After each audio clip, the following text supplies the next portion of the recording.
The heat of the night pressed against your skin, but it wasn't the kind that brought comfort. It was suffocating, heavy, as if the air itself conspired to crush you under its weight. Your body ached, every limb feeling like lead, your muscles screaming from the torment they had endured. You lay curled up in the farthest corner of an unknown terrace, somewhere near your office, a place you had stumbled upon in your frantic attempt to escape. But there was no escaping the pain. Your legs throbbed from running. Your arms felt useless, weak, your face bruised, swollen, damp with the tears that refused to stop. It was evidence to everything that had happened. The cold, rough floor beneath you did little to soothe the burning humiliation that coursed through your veins. The area around your head was wet, soaked with the endless stream of tears that fell without your permission, as memories of the past few hours replayed in your mind like a cruel, never-ending movie. You had fought, you had begged, you had screamed, but in the end, none of it had mattered. You had believed foolishly that stepping into adulthood, into the professional world,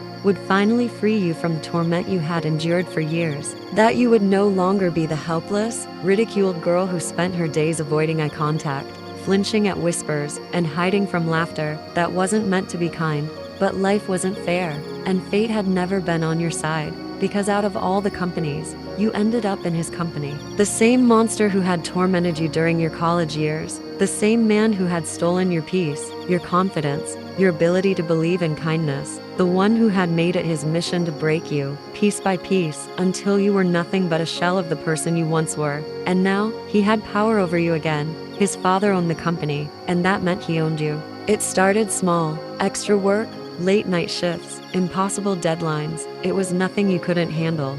You had survived worse. You had endured years of bullying, mockery, and isolation. You had learned to keep your head down, to take the pain without complaint. But today was different. Today, he wasn't alone. He had brought them all back, every single one of them. The people who had spent years making your life a living hell. The people whose laughter still echoed in your nightmares. They had waited for you, dragged you into the conference room under the name of work, locked the doors, surrounded you. You had tried to leave. You had tried to stand your ground, to fight back, but it only made them crueler. They mocked you, humiliated you in front of everyone. Every insult, every laugh, every word meant to tear you apart, sunk deep into your skin, reopened old wounds, made you feel small again. And the worst part, not a single person in that room helped you. They just watched, some amused, some indifferent, but none of them cared enough to stop it. So you ran until your lungs burned, until your legs gave out, until you found yourself here, broken, alone, and drowning in the overwhelming weight of everything. The world had never been kind to you.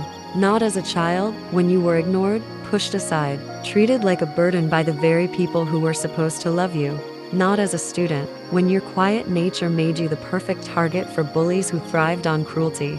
Not as an adult, when you had finally thought you could escape, only to be dragged back into the same nightmare. You were tired, so tired. All you had ever wanted was for someone to listen, to understand, to tell you that you weren't alone, that you weren't worthless, that you mattered. But no one ever did. And now, as you lay there on the cold floor, staring up at the empty sky, you wondered, would anyone even notice if you disappeared? Your parents never wanted you.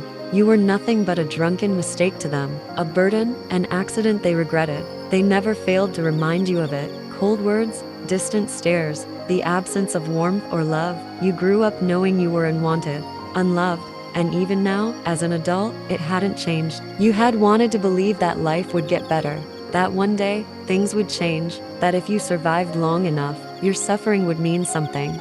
But life had other plans, fate was cruel, and no matter how hard you fought, you were always the one left bleeding. Your thoughts spiraled deeper, your tears falling freely, soaking the cold floor beneath your cheek. The weight of hopelessness crushed your chest, pressing down so hard you could barely breathe, until there was a sound. Unfamiliar voices drifted in from the entrance of the terrace. Your breath hitched. Your body went stiff, every muscle locking in place as fear crawled up your spine. No, please no. You forced yourself to sit up, your heart slamming against your ribs as you strained to listen. Maybe it was just strangers. Maybe it was someone who wouldn't hurt you. Maybe. Thud, The door to the rooftop slammed open, and the breath in your lungs disappeared. Your worst nightmare had come true. Ima stepped forward first, swaying slightly as she clutched a bottle of wine in one hand, a twisted grin stretching across her lips. Ima, oh, she cooed, her voice dripping with mock sympathy.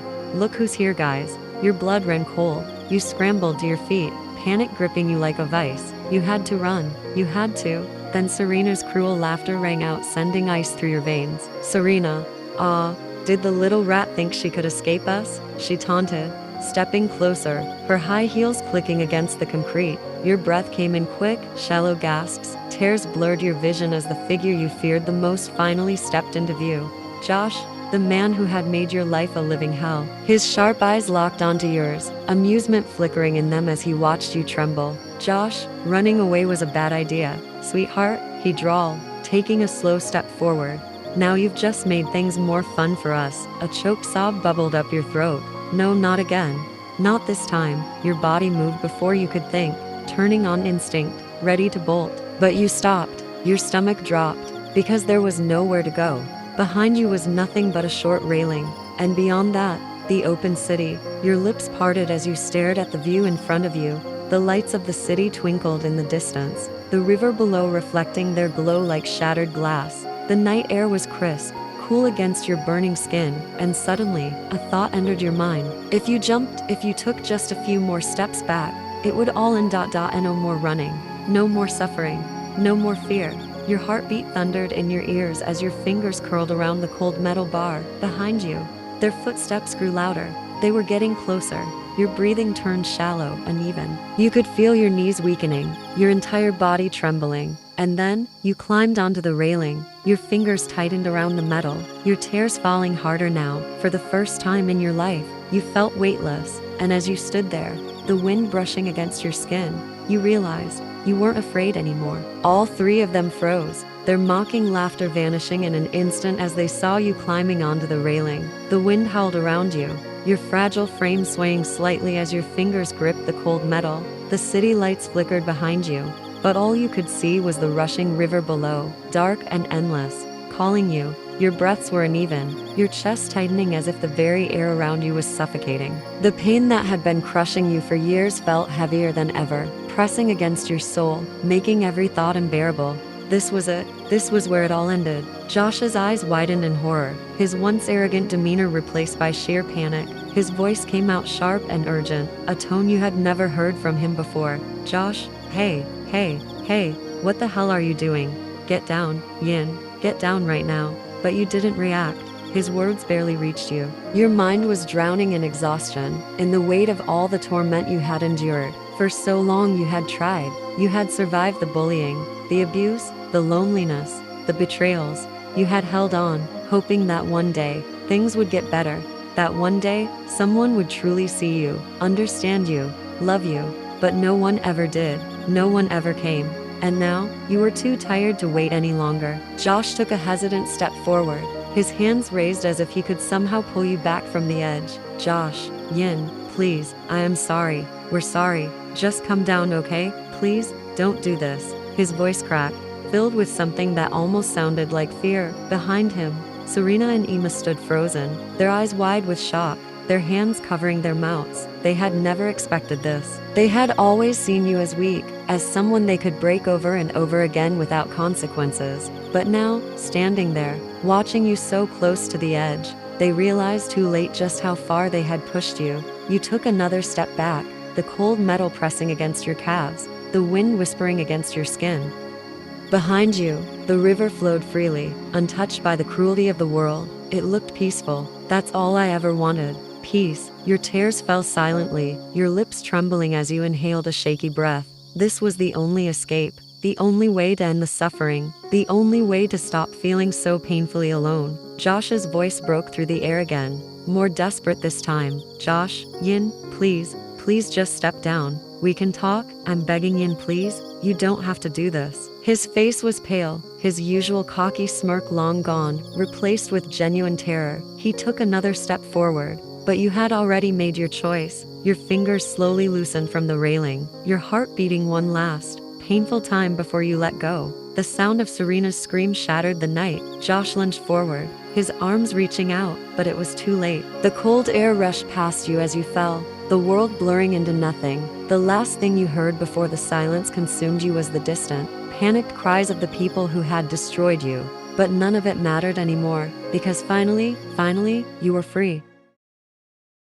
The steady beeping of the heart monitor echoed in the sterile hospital room, each sound pulling you further out of the deep sleep of unconsciousness. Your body felt heavy, as if you were sinking into the bed, your limbs weak and unresponsive. A dull ache pulsed through every inch of you, an unrelenting reminder that you were still alive. But the weight pressing on your chest, the overwhelming emptiness in your heart, made you question if that was really a good thing. Your eyelids fluttered, struggling against the blinding white light above. At first, everything was blurry, a mix of faded colors and indistinct shapes. The scent of antiseptic burned your nostrils, making your stomach churn. Your fingers twitched weakly against the thin blanket covering you, but even that small movement sent sharp pain through your sore muscles. And then, suddenly, you felt a presence. As your vision adjusted, the shape of a person came into focus. A woman, she stood beside your bed, watching you with a calculating gaze. Your body tensed instinctively, your heart pounding against your ribs. She wasn't someone you recognized. A sharp flinch ran through you, your breath hitching in your throat as your eyes locked onto hers.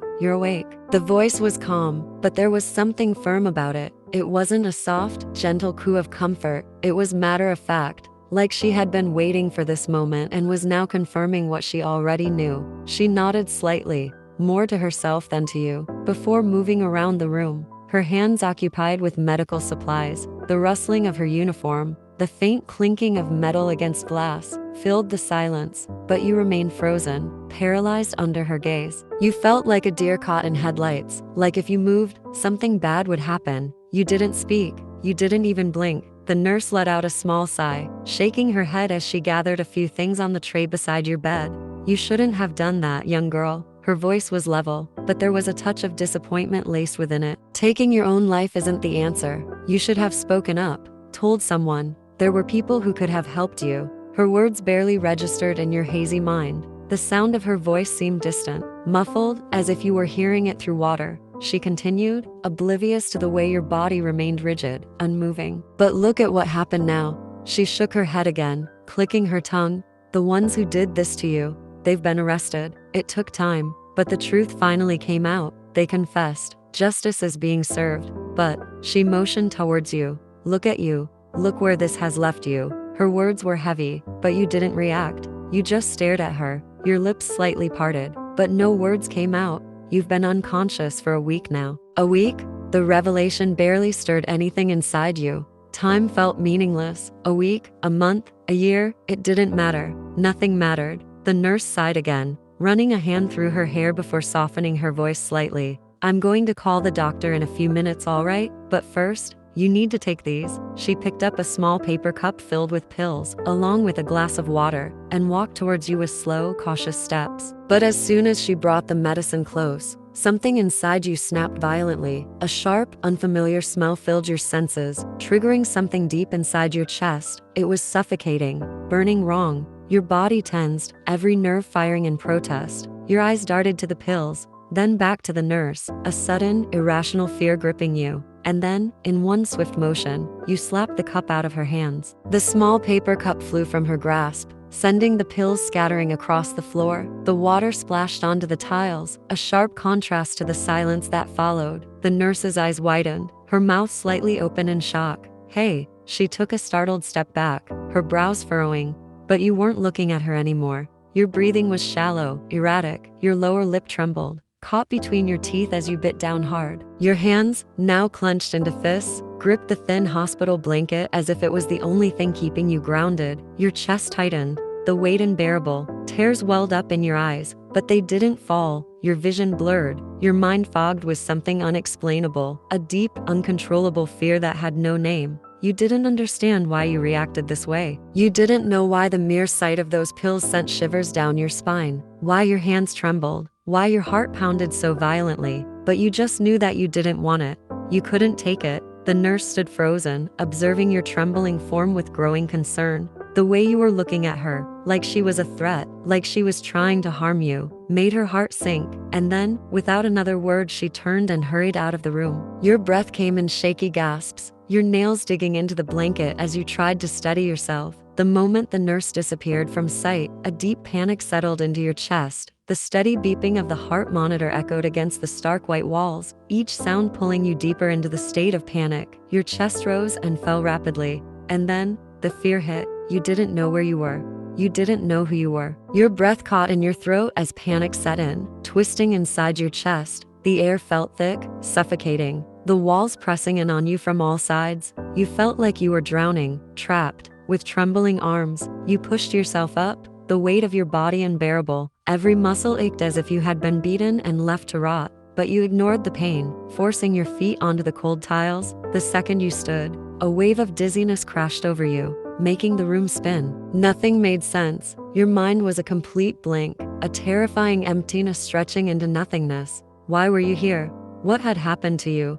No matter how hard you tried to grasp at the fragments of your memory, there was nothing but a gaping void. The cold hospital floor sent a shock up your spine as your bare feet touched the ground. But the moment you attempted to move, a violent pull at your arm stopped you in place. You gasped, confusion flashing in your wide horror eyes as you looked down. Wires, tubes, 4 drips attached to your arms, tying you down like a prisoner. A desperate whimper left your lips as you pulled at them, frantically trying to rip them away. You panicked. You ripped at them, yanking them out with force. The sharp sting barely registered in your mind, only replaced by the overwhelming urge to run. In your panic movements, suddenly, your arm hit the floor stand. Clang, the metallic rod toppled over, the sharp crash shattering the silence. Before you could move, it struck your back hard, a sharp burst of pain tearing through you. Yin. A choked cry escaped your lips as you collapsed onto the cold floor. Tears pricked your eyes, your body curling in on itself from the sudden impact. Your breath came in ragged pants, a sharp contrast to the eerie silence that followed.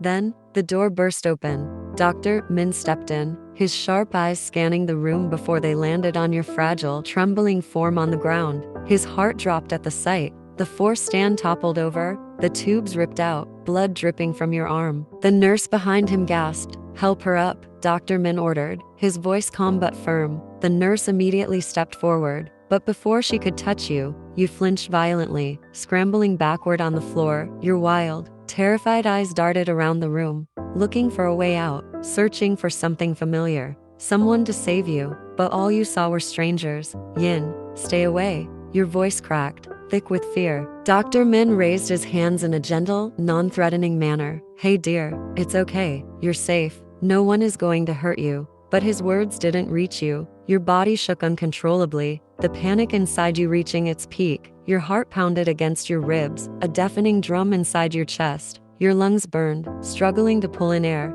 The walls, the machines, the people, it was all too much. Then, as Dr. Min took a careful step closer, and you immediately screamed, a raw, gut-wrenching scream that made the nurse step back in shock. Without thinking, you threw yourself under the bed, curling into yourself like a wounded animal. "Yin, I don't want to be here. I don't, please." Your voice broke into sobs as you clutched your head. Rocking back and forth, Dr. Min's jaw clenched, his heart ached at the sight of you so broken, so lost, so afraid. Then, your hands suddenly shot up to your hair. In a desperate attempt to calm yourself, you gripped your scalp, pulling at your hair so hard that your nails dug into your skin. The pain was better than the fear. The pain was real. Your teeth clenched, your entire body trembling as your clothes suddenly felt wrong, suffocating, too tight, too heavy. You clawed at them, trying to tear them off, trying to breathe. Dr. Min's eyes widened. "Dr. Min, she's going to hurt herself. Get the sedative now." The nurse acted fast. She dropped to her knees, reaching under the bed where you were curled up, your sobs growing louder. Then you felt a sharp prick in your neck. Your body jerked in shock as the sedative flowed through your veins. Your breath hitched, and the world suddenly started to get blurred. Your grip on your hair loosened. The desperate fight in your body faded as the heavy fog of sleep pulled you under. Your vision dimmed, and the last thing you saw before darkness took over was Dr. Min's troubled expression. His lips pressed into a thin, grim line. The nurses carefully pulled your limp body from beneath the bed. Your skin was ice cold, your face ghostly pale, but your forehead was drenched in sweat. Dr. Min exhaled deeply, running a hand down his face. His eyes didn't leave you, not even for a second. This isn't just trauma, he murmured, his voice heavy. The incident? It did something to her mind. The nurse nodded, carefully settling you back into the bed. She adjusted the foredrip, wiping the sweat from your forehead with a damp cloth. Dr. Min turned to the senior nurse. Call Dr. Lee. She needs a full psychological evaluation immediately. The nurse hurried out. Doctor? Min's gaze softened as he watched you. So fragile, so lost, even in your drugged sleep. Your body twitched. Your brows furrowed as if you were trapped in a nightmare you couldn't escape. He sighed. Whatever had happened to you had shattered something deep inside.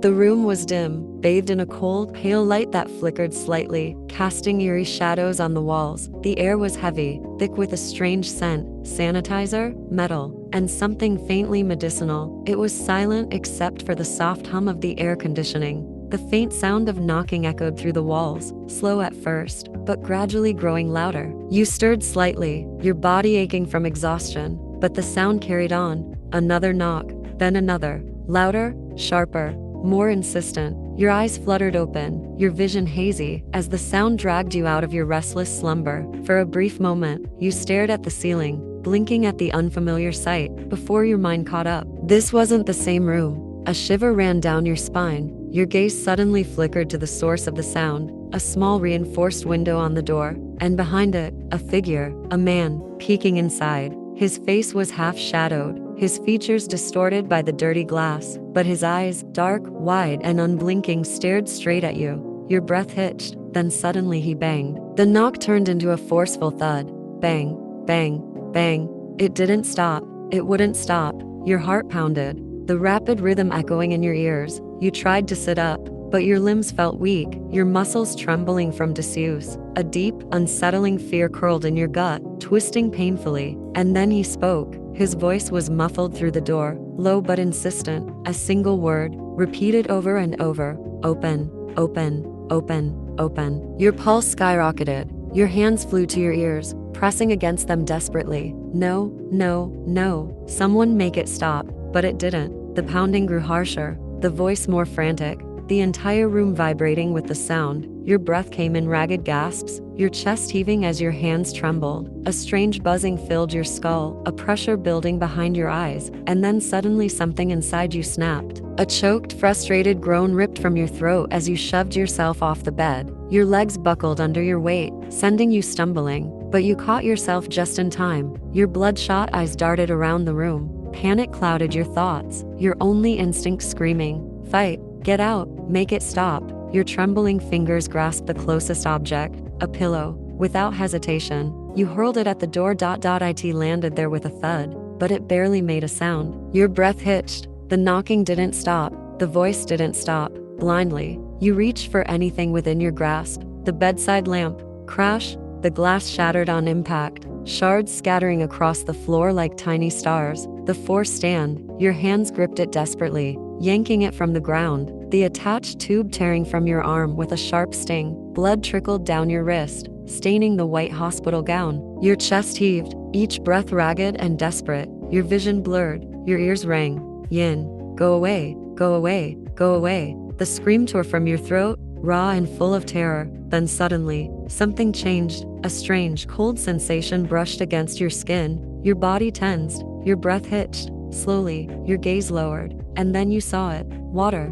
pooling beneath your feet, dark, cold, endless. Your chest clenched, your lungs seized, your heartbeat slammed against your ribs as sheer panic flooded your senses. No, no, no, it wasn't real. It couldn't be real. But the water, it was rising. Your breath came in frantic gasps, your legs trembled, and in no time the water, it reached your ankles, then your knees. It was too fast. You were drowning. The walls blurred, the ceiling spun, the water's icy grip coiled around your body, dragging you down into it. Your skin prickled, an overwhelming sensation of something crawling on you, suffocating you, consuming you. Not again, not again, not again. Your legs moved on their own. You stumbled back, climbed onto the bed, pulling your legs to your chest as the water rose higher and higher. Your voice broke. Yin, help me, please someone, save me. your trembling fingers clutched at the bed sheets, gripping them so tightly your knuckles turned white. A sudden, uncontrollable urge surged through you, to rip, to tear, to get rid of everything suffocating you. Your fingers yanked at the sheets, tearing them apart with desperate force. The sound of fabric ripping filled the air, but it wasn't enough. The crawling sensation wouldn't stop. Your hands clawed at your clothes next, rubbing harshly against your skin, as if trying to scrub away something unseen. The friction burned, but you couldn't stop. Your nails dug in deeper, dragging along your arms, your chest, red lines blooming on your skin. Make it stop, make it stop, make Eddie stop.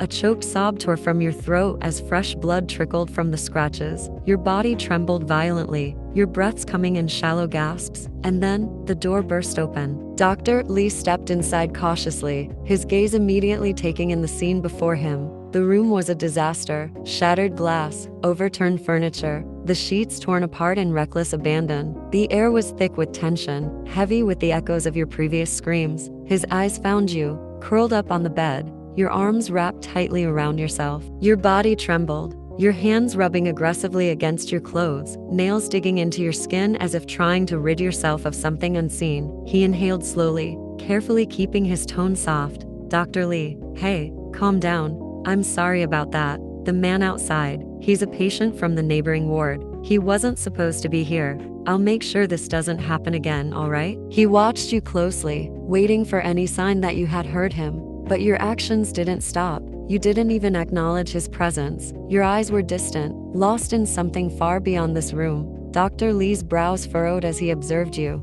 The deep distress, the erratic breathing, the blank but haunted gaze. It was clear. You weren't just scared. You were trapped in your own mind. He sighed, running a hand through his hair. There was no point in speaking too much. You wouldn't hear him, not in this state. He needed another approach. Gently, he placed his notepad on the bed, ensuring he was at a safe distance. He didn't want to startle you further. There was a silence. Then, slowly, he reached into his coat pocket, pulling out a small, wrapped candy. The bright wrapper shimmered under the dim light, standing out in the dull, dark room. He unwrapped it just a little, the sound of crinkling plastic barely audible. Dr. Lee, look what I have here. A little sweet. If you don't want it, I'll have it myself. His voice was casual, almost playful, but calculated. He needed to test something, to see what could bring you back to reality. Even for a moment, your motions faltered, your gaze flickered toward the candy. For the first time since he entered, your body stilled. Then, in a flash,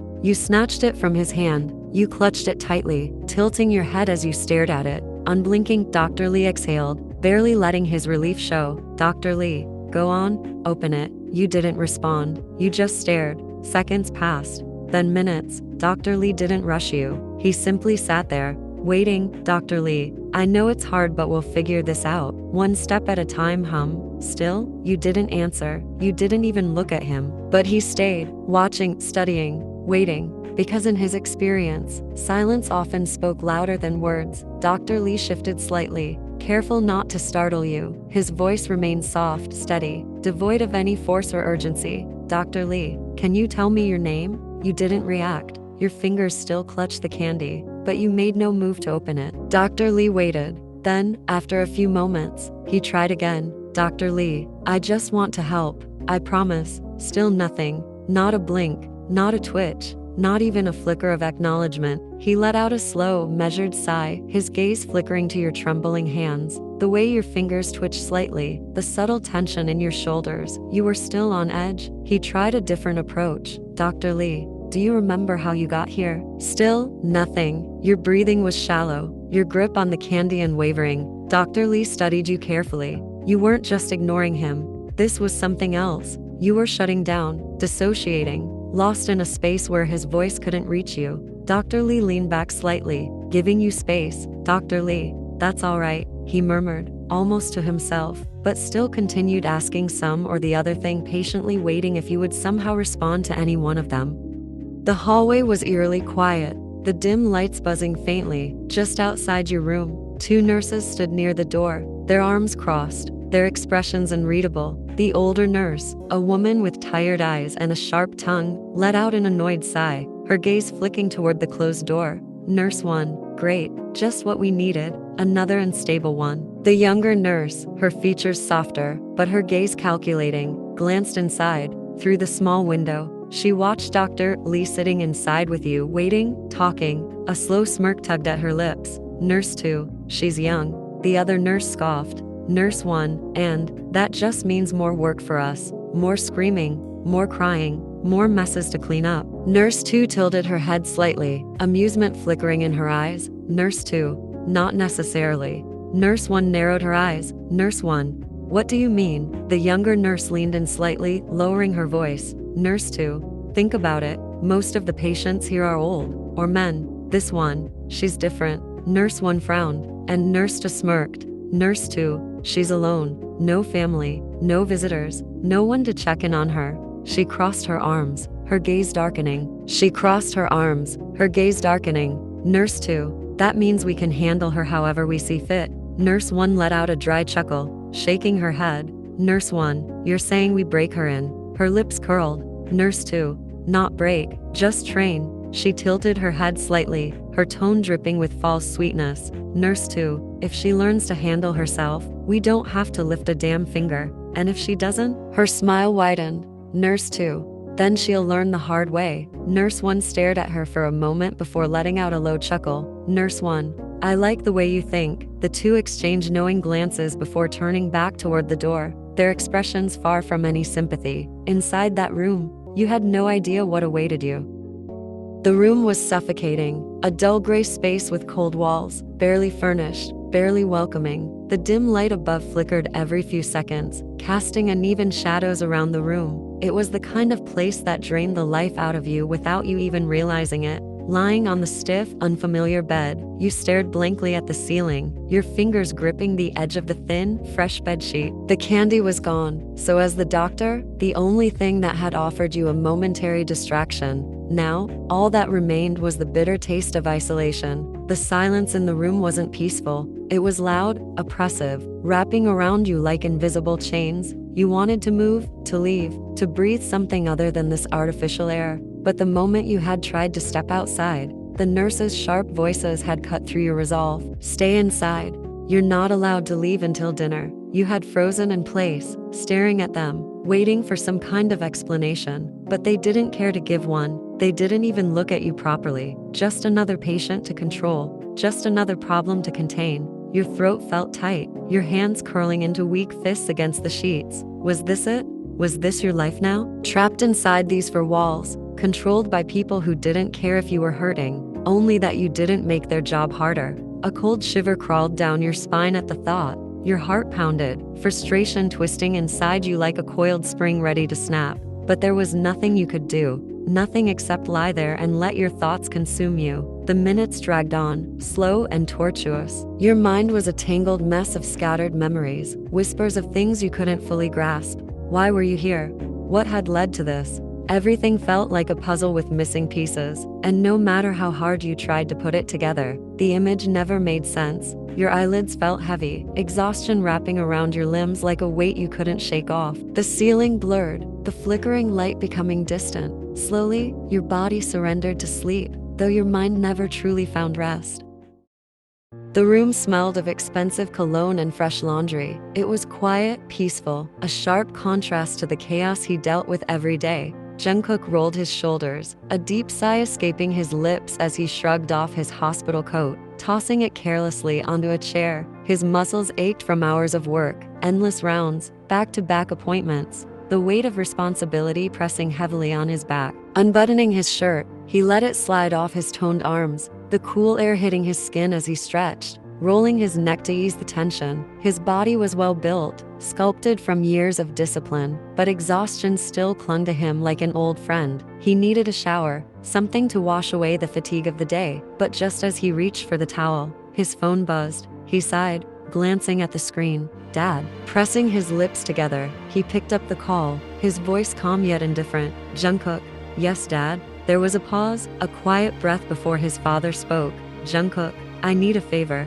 Jungkook ran a hand through his dark hair, already sensing where this was going. Jungkook, What is it? My flight overseas is tomorrow morning. For the next few months, I need you to visit the psychiatric care center and the new hospitals. There have been concerns, complaints about how the staff is treating the patients. I need someone I trust to check on things. Jungkook exhaled through his nose, irritation creeping into his voice. Jungkook, Dad, I already have enough on my plate. My schedule is packed. I don't have time to add more to it. His father didn't back down. I wouldn't ask if it wasn't important. I don't need you to run the place. Just check in, talk to the patients, see how they're being treated. Twice a week, that's all I'm asking. There was something in his father's tone, something serious. Jungkook stayed silent, processing. If there were complaints, that meant something was wrong. He had seen it before. Mental hospitals and care facilities neglecting their patients, staff treating them like burdens instead of people. His father wasn't the kind to be easily concerned, so for him to personally ask meant this was more than just a simple oversight. It was a problem, and Jungkook wasn't the type to ignore problems. After a long moment, he sighed, rubbing the back of his neck. Jungkook, fine, I'll go check it out. His father let out a relieved breath. Thank you, Jungkook.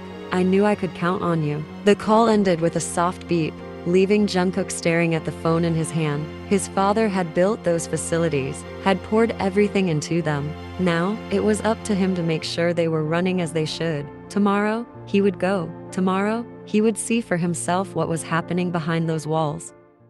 Morning arrived far too soon. Yet, nothing changed. The walls remained the same, the silence remained suffocating, and your hunger gnawed at your insides like a slow, cruel punishment. But hunger wasn't the worst part, it was the restlessness. You stood near the door, fingers brushing over the small, cold window, staring outside at the empty hallway. Nothing. No movement, no voices, no signs of life, just stillness. It made your skin itch, made your heart pound in frustration. Why were they keeping you here like this? What had you done to deserve this? Your stomach growled, the sound, loud in the quiet room, but you ignored it. Food was the least of your worries. The nurses had changed your clothes, a thin blue suit, paper scrubs. They were softer than your usual clothes, yet they felt wrong. Too light, too thin, too fragile. You could barely feel them against your skin. And worse, you had nothing underneath, no undergarments, no comfort, just this cold, lifeless fabric between you and the world. You shifted uncomfortably, the material rustling with every movement. It didn't feel like real clothes. It felt like you weren't wearing anything at all. You clenched your hands into fists, desperate to hold on to something, anything. But the room was empty. They had taken everything. No sharp objects, no hard surfaces, no distractions, even your nails. They had cut them, too short, not with care, but with rushed, careless hands. Your fingers throbbed where they had sliced into the skin. Now, every time you tried to scratch, it only made things worse. You groaned, frustration boiling inside you. Move, move, move. You paced, back and forth, back and forth. Each step felt heavier than the last. Your breathing grew uneven, chest rising and falling too fast. There was nothing to do, no way out. Then, suddenly, you felt a warmth. At first, you barely noticed it, a strange sensation trickling down your inner thighs. But then, it came faster, a wet, sticky feeling against your skin. You froze. A sinking feeling crawled into your stomach. Slowly, your eyes lowered. Red. The thin fabric of your scrubs darkened, the color spreading, blooming, bleeding. Your breath hitched. Your heartbeat pounded in your ears. Then, you felt uneasy pain. A sharp, twisting cramp tore through your lower abdomen, making you stumble. The realization hit you all at once, your period, and you had nothing, no protection, no way to clean yourself. Panic slammed into you like a wave, stealing the breath from your lungs. No. Your fingers trembled as they brushed against the damp fabric. It was too much.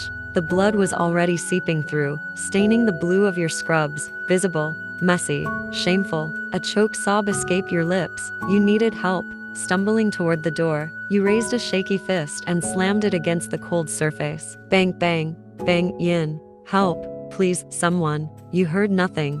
No footsteps, no voices. They weren't coming. Your breath turned ragged, your vision blurring with hot tears. The blood kept flowing, the cramps worsening, your body betraying you in the worst possible way. You slammed your fist against the door again, harder this time. Yin, please, anyone, help me. A shadow moved beyond the window. Your heart leaped, finally. Then, you saw a face, a nurse, Your hope shattered the moment you saw her expression. Annoyance. She didn't look concerned. She didn't look worried. She looked irritated. Her lips curled in displeasure as she glared at you. Why the hell are you screaming? You flinched, your body instinctively shrinking back, her tone sharp, accusing, cold. Your voice caught in your throat. For a moment, you couldn't speak. The nurse sighed, rolling her eyes before unlocking the door and stepping inside. You stumbled back. Her face remained hard, her movements stiff with irritation. Why was she angry?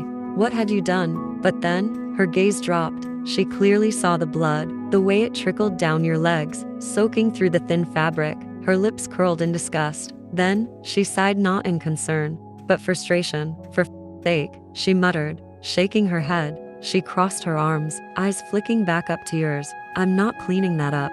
Deal with it. Then, before you could even react, she turned on her heel and walked out, the door locked behind her. You stared at the closed door, your breath shaking. She left you like this. A choked sob tore from your throat. Your knees buckled as you stumbled toward the bed, collapsing onto the mattress.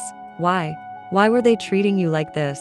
Your sobs filled the empty room, loud, desperate, helpless. The kind of cries that came from deep, unbearable pain. The kind no one cared about. Your fingers curled into your hair, gripping, pulling, as if trying to calm yourself. But it didn't work. The blood was still there. The cramps were still tearing through you. You squeezed your eyes shut, trying to focus on anything else. The window in the corner caught your eye. Sunlight streaming in, tiny dust particles floating in the golden light. You stared at them and just sobbed. Outside the hospital, the quiet hum of the city was pierced by the smooth purr of an engine. The sleek, black luxury car slid into the parking lot, drawing immediate attention from the security guards stationed at the entrance. Their trained eyes immediately recognized the car, an unmistakable symbol of power and wealth. It belonged to none other than Dr. Jungkook, the CEO's son. The air seemed to thicken as they stiffened, their posture straightening in an instant, knowing exactly who was about to enter. The sudden shift in energy wasn't lost on them. It was always like this when Jungkook came around. He had an aura that demanded respect and fear. Inside the hospital, the atmosphere was just as tense. Jungkook didn't bother with the formalities of parking. With an almost careless ease, he slid his car into a spot, knowing full well that he wouldn't be here for long. It was just a quick visit. No need to waste time parking neatly. As he opened the door, stepping out onto the pavement, the cool air hit him, but his expression remained unchanged, calm but chilling. He began his walk toward the entrance, his steps purposeful. The sound of his polished shoes echoed through the quiet parking lot, creating a rhythm that matched the racing hearts of the staff within. The guards, who had been on edge the moment the car arrived, straightened in an instant. They bowed their heads as Jungkook walked past them, acknowledging them with a respectful nod, though his gaze was distant, already focused on his destination. As Jungkook entered the hospital's main doors, every staff member inside seemed to freeze, like a collective breath being held at once. Nurses, receptionists, and caretakers, all stiffened as his presence washed over the room. The tension was palpable. Jungkook's reputation preceded him. Everyone knew that his visits were never good news. The last time he had come, he'd fired 4 employees on the spot for minor infractions. The fear of being fired, of not living up to his exacting standards, was a constant weight that none of them could shake. His eyes swept across the room, assessing everything in his usual detached manner. His hands slid into his pants pockets, the movement deliberate and controlled. His posture was relaxed, but every step he took radiated an underlying power. The staff could feel the shift in the atmosphere as if the room had suddenly grown colder. Without missing a beat, Jungkook spoke, his voice cutting through the silence like a knife. Jungkook, I'll be examining the hospital today, especially the new patients. The words landed like a heavy punch, causing every staff member in the room to hold their breath, their hearts sinking into their stomachs. The tension reached its peak as the weight of his announcement settled in. Jungkook didn't give second chances, and the very thought of being the next person he pointed a finger at sent a chill down everyone's spine. He was not here for pleasantries. As he continued walking further into the hospital, his every movement was an affirmation of the power he wielded here, and nobody dared to speak out of turn. They all just hoped they wouldn't be the ones to fall under his cold gaze today.